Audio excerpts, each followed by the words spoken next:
يا قوم ادخلوا الأرض المقدسة التي كتب الله لكم ولا ترتدوا على أدباركم فتنقلبوا خاسرين. My people, enter the holy land which Allah has ordained for you, and do not turn back, for then you will turn about losers.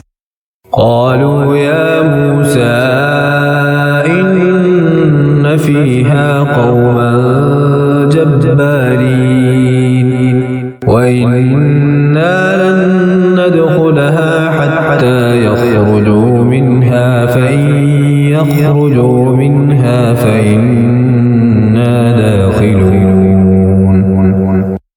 They answered, Moses, therein live a ferocious people. We will not enter unless they depart from it. But if they do depart from it, then we will surely enter it. قال رجلان من الذين يخافون أنعم الله عليهم ادخلوا عليهم الباب فإذا دخلتموه فإنكم غالبون وعلى الله فتوكلوا إن كنتم مؤمنين.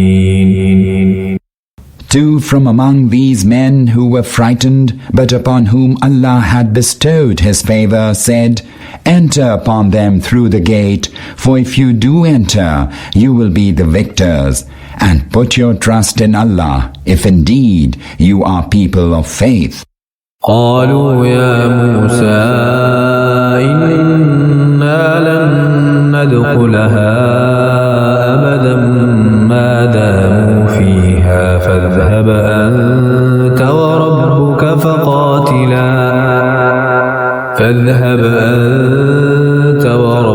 فقاتلا إنا هاهنا قاعدون. Nevertheless, they said, O Moses, never shall we enter it as long as they are there. Go forth then, you and your Lord, and fight both of you. As for us, we will remain sitting here. قال رب إني لا أملك إلا نفسي وأخي فافرق بيننا وبين القوم الفاسقين. Thereupon Moses said, My Lord, I have control over none but my own self and my brother, so make a distinction between us and the transgressing people. قال فإنها محرمة عليهم 40 سنة يتيهون في الأرض فلا تأس على القوم الفاسقين. Allah said, This land will now be forbidden to them for 40 years, and they will remain wandering about on the earth. Do not grieve over the condition of these transgressing people. واتل عليهم نبأ بني آدم بالحق إذ قربا قربانا فتقبل من أحدهما ولم يتقبل من الآخر قال لأقتلنك قال إنما يتقبل الله من المتقين.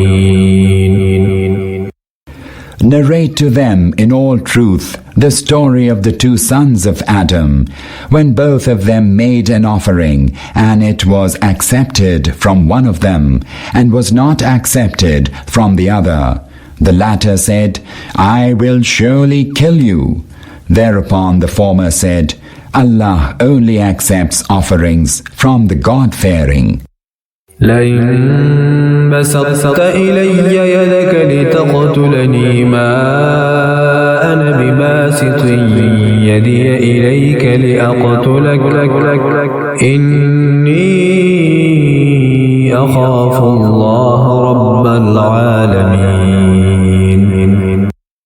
Even if you stretch forth your hand against me to kill me, I will not stretch forth my hand to kill you. Surely I fear Allah, the Lord of the entire universe. إني أريد أن تبوء بإثمي وإثمك فتكون من أصحاب النار وذلك جزاء الظالمين. I would desire that you be laden with my sin and with your own sin, and thus become among the inmates of the fire. That indeed is the right recompense of the wrongdoers.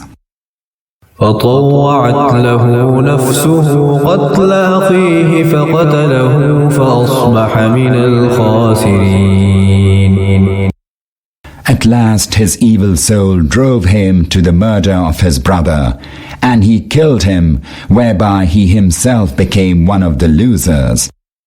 فبعث الله غرابا يبحث في الأرض ليريه كيف يواري سوءة أخيه قال يا ويلتى أعجزت أن أكون مثل هذا الغراب فأواري سوءة أخي فأصبح من النادمين.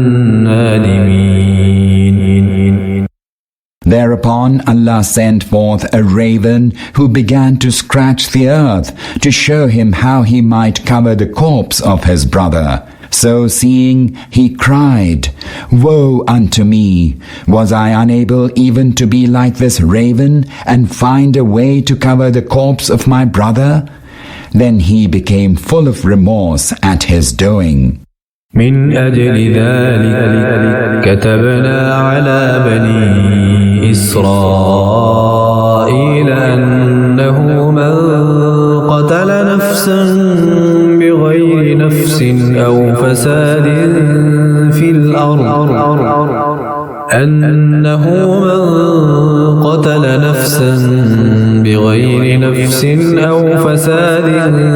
في الأرض فكأنما قتل الناس جميعا ومن أحياها فكأنما أحيا الناس جميعا ولقد جاءتهم رسلنا بالبينات ثم إن كثيرا منهم بعد ذلك في الأرض لمسرفون.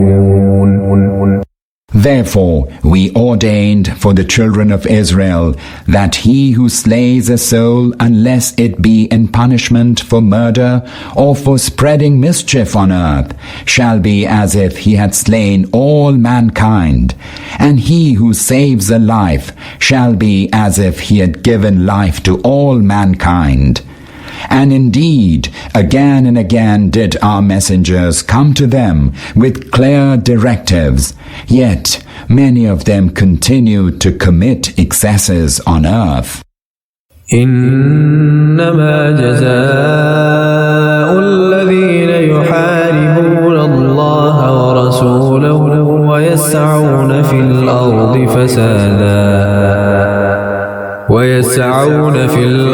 فسادا أن يقتلوا أو يصلبوا أو تقطع أيديهم وأرجلهم من خلاف أو ينفوا من الأرض ذلك لهم خزي في الدنيا ولهم في الآخرة عذاب عظيم.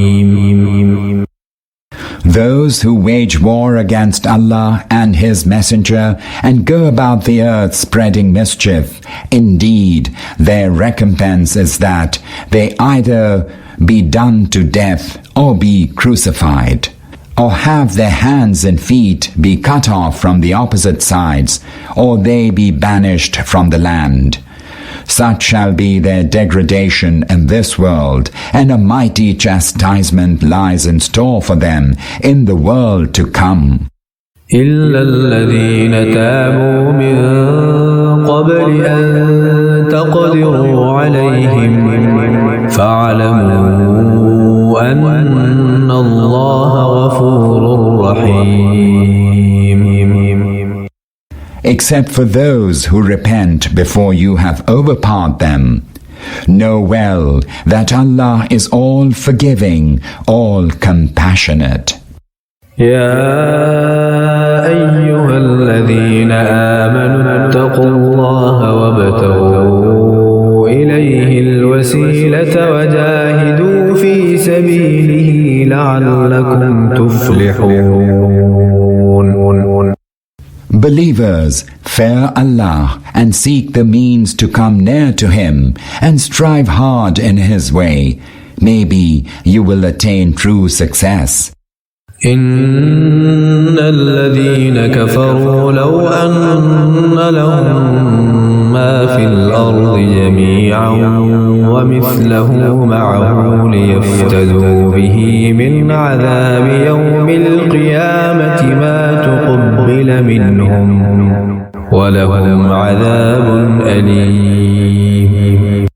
For those who disbelieved, even if they had all that is in the earth and the like of it with it, and they had offered it all as ransom from chastisement on the day of resurrection, it will not be accepted of them. A painful chastisement lies in store for them. يريدون أن يخرجوا من النار وما هم بخارجين منها ولهم عذاب مقيم. They will wish to come out of the fire, but they will not. Theirs will be a long-lasting chastisement. والسارق والسارقة فاقطعوا أيديهما جزاء بما كسبا نكالا من الله والله عزيز حكيم. As for the thief, male or female, cut off the hands of both. This is a recompense for what they've done and an exemplary punishment from Allah. Allah is almighty, all-wise. فمن تاب من بعد ظلمه وأصلح فإن الله يتوب عليه إن الله غفور رحيم.